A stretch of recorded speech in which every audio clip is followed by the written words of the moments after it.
अरे गाय साली जी आ गई चल।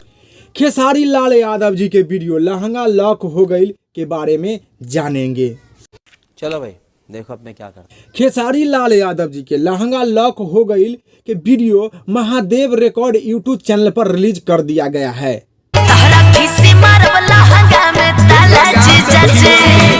लहंगा लॉक हो गई गाना के कहानी जीजा और साली पर बा।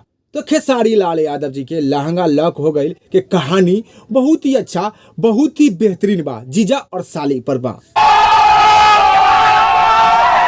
लहंगा लॉक हो गई गाना के म्यूजिक में कमी बा। खेसारी लाल यादव जी के लहंगा लॉक हो गई गाना के म्यूजिक में कमी बा। म्यूजिक के कारण थोड़ा सा सुनने में खराब लग रहा है। खेसारी लाल यादव जी के लहंगा लॉक हो गई गाना के आप लोग सुनिएगा तो म्यूजिक के कारण थोड़ा सा आप लोगों को सुनने में खराब लगेगा।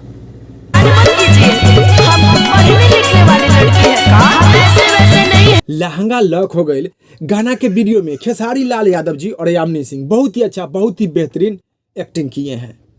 खेसारी लाल यादव जी के लहंगा लॉक हो गई गाना के वीडियो देखिएगा तो खेसारी लाल यादव जी और यामिनी सिंह लहंगा लॉक हो गाना के वीडियो में एक्टिंग बहुत ही अच्छा बहुत ही बेहतरीन किए हैं।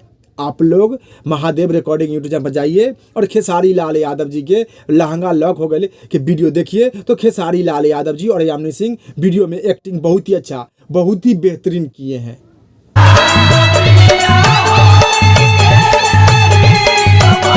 लहंगा लॉक हो गई कि कहानी जीजा और साली पर बा। तो लहंगा लॉक हो गई गाना के कहानी बहुत ही अच्छा बहुत ही बेहतरीन बा। लहंगा लॉक हो गई कि वीडियो में खेसारी लाल यादव जी और यामिनी सिंह एक्टिंग बहुत ही अच्छा बहुत ही बेहतरीन किए हैं। लहंगा लॉक हो गई कि म्यूजिक में थोड़ा सा कमी मिला है। खेसारी लाल यादव जी के गाना लहंगा लॉक हो गई कि म्यूजिक में थोड़ा सा कमी मिला है। तो खेसारी लाल यादव जी के वीडियो लहंगा लॉक हो गई के 10 में से 8 नंबर दिया जाता है।